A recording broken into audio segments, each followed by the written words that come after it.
Ladies and gentlemen, with great pleasure, I give you Robocop 2.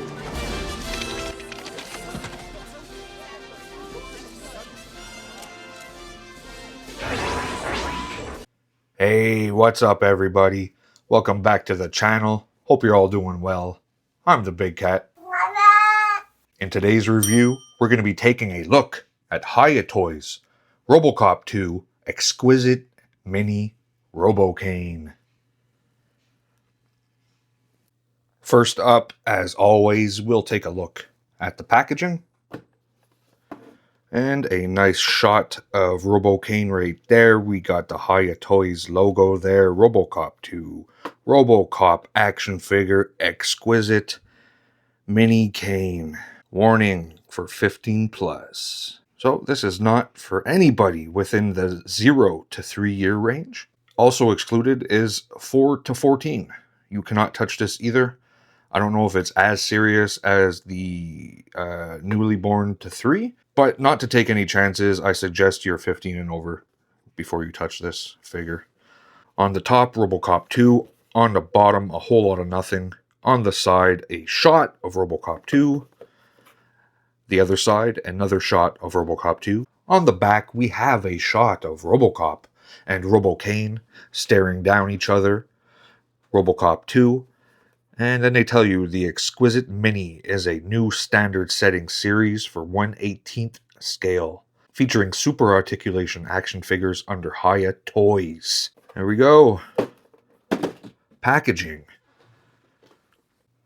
And here we have Robocain out of his packaging. And what's not to love? It's super rare to get a Robocain figure in the first place. The only other representation of Robocain that I have is a Moderoid kit that I built up about over a year ago, I think. And we'll put them side by side in comparisons. But first up, we'll look at the details on this Robocain from Hiya Toys. The scale's weird. It doesn't scale with anything in my collection, but it doesn't really matter because it's just Robocain. For me, just to, like I said, just to have a Robocain figure is great. Supposedly Phil Tippett, the designer behind Robocop 2, he designed it so you wouldn't be able to do any bootlegs of of the model. Like they wouldn't be able to release a model kit or whatever of his Robocain puppet.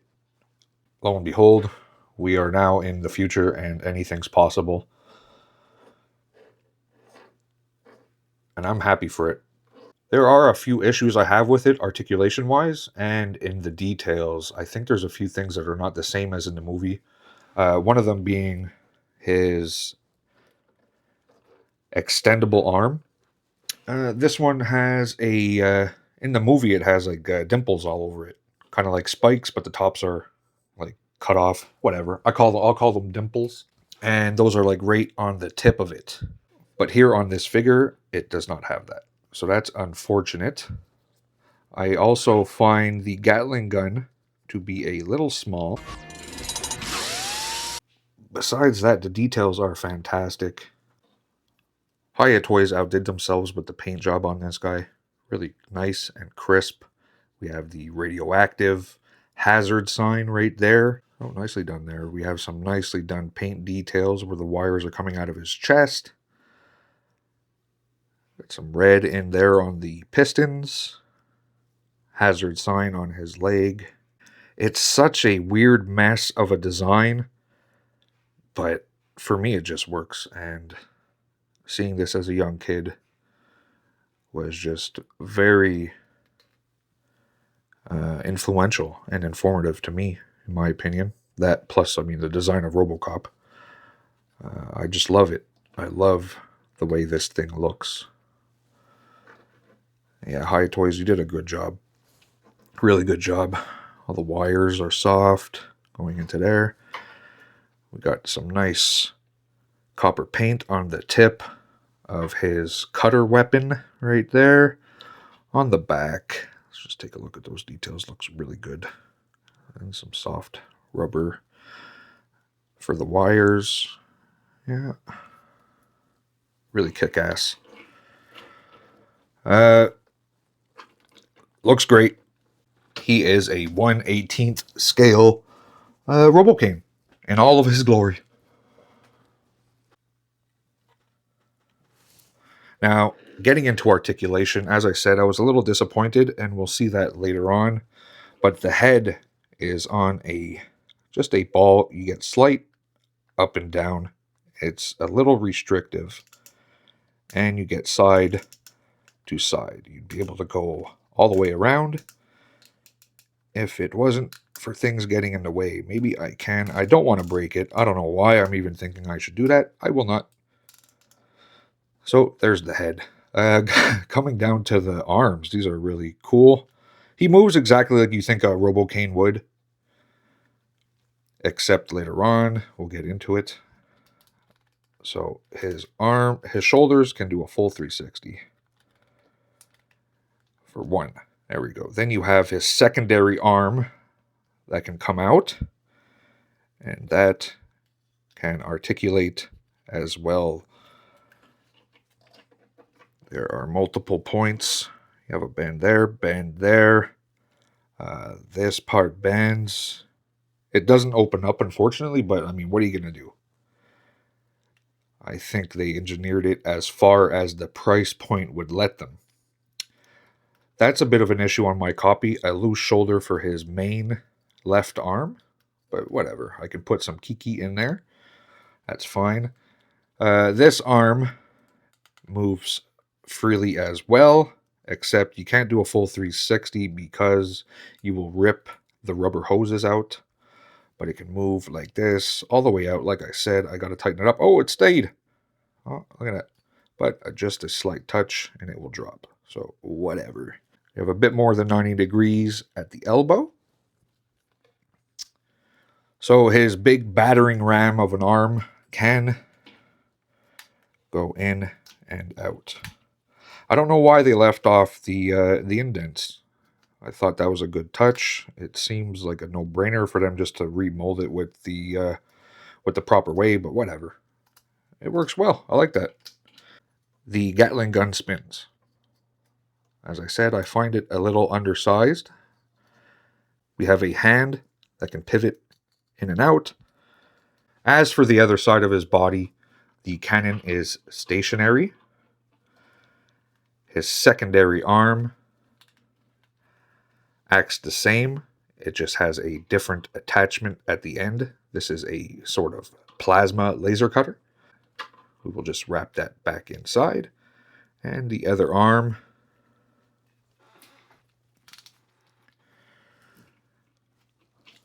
the friction is good on this side, so it stays nice.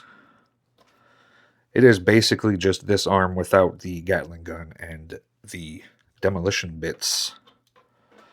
We'll take a look at it anyways. On his right arm, we get a slightly over 90 degrees at the elbow. We have in and out movement at the elbow. His wrist moves. So be careful. I already have a tear happening there. The fingers do not articulate, so be very careful.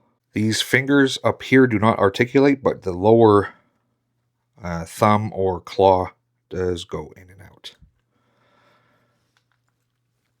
At the waist, we have a twist on a ratchet with predetermined points. That's okay. There is no, like they have pistons here, but there is no movement there. There is no crunch at all. At the hips, we have all kinds of movement here. Here. They can go anywhere you want. Nice ratchets as well. This is just a friction joint. At the knee. It's weird. Let's get them fully extended there. So at the knee, we get a little bit less than 90 degrees.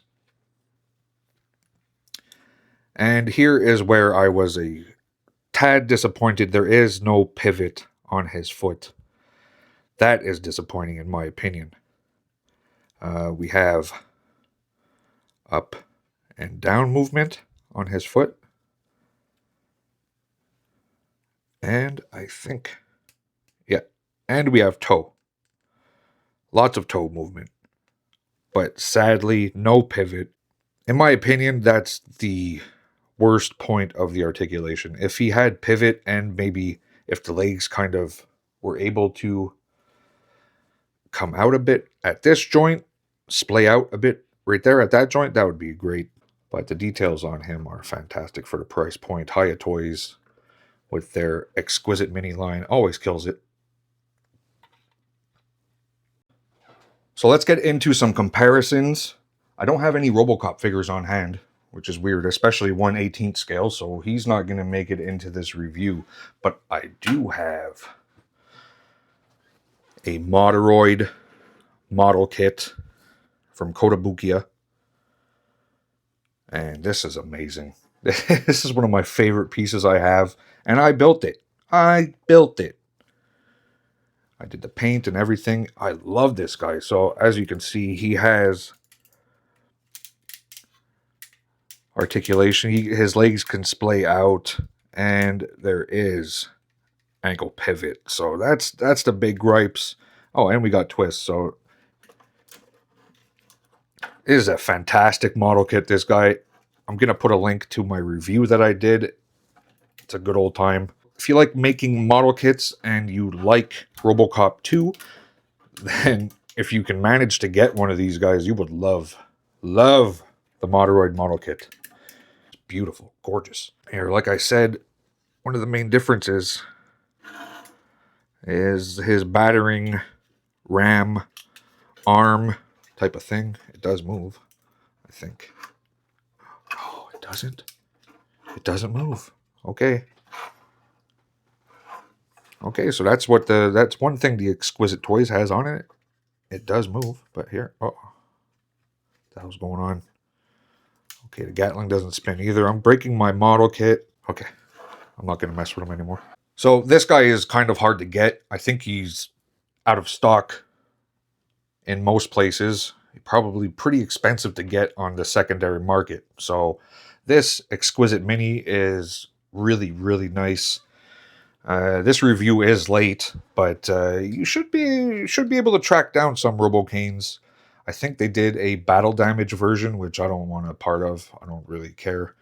They also have Ed 209s, so that's cool. Hiya Toys and their 1/18th line. Pretty cool for the scale. So there we go. Get this Robocain out the way. This beautiful motherfucker. And here we have the big dum-dum himself, Ed 209, ED 209 from NECA. There we go. Not at all in the same scale. I'm sure Robocain is bigger than Ed 209. So yeah, there we go. That's kind of more in line with the scale. He is bigger than a generic piece of crap like Ed 209. Man, everything's falling off the kit. What the fuck?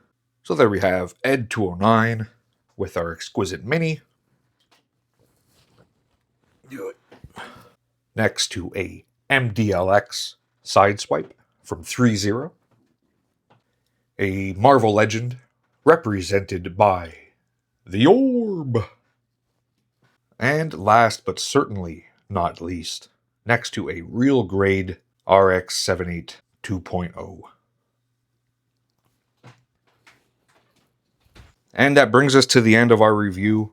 Hiya Toys kicked all kinds of ass with this figure, this Mini Exquisite Robocain. I love him. I got some issues with articulation. I wish he had more articulation in his feet and hips. There's already quite a bit of articulation, but it's all in line, you know, like it all works the same. I need some expansion down there on his lower levels. Needs to be expanded on. But besides that, oh, and a few missing details in the sculpting, mostly on his battering ram arm, his demolition arm.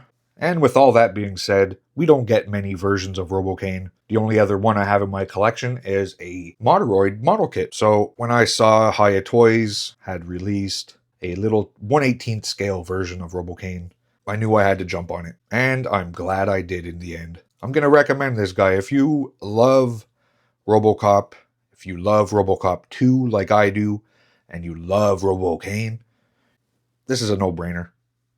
Pick it up. Alright guys, don't forget to hit that like button, hit that subscribe button, that notification bell. I'm the Big Cat. I'll catch you guys next time.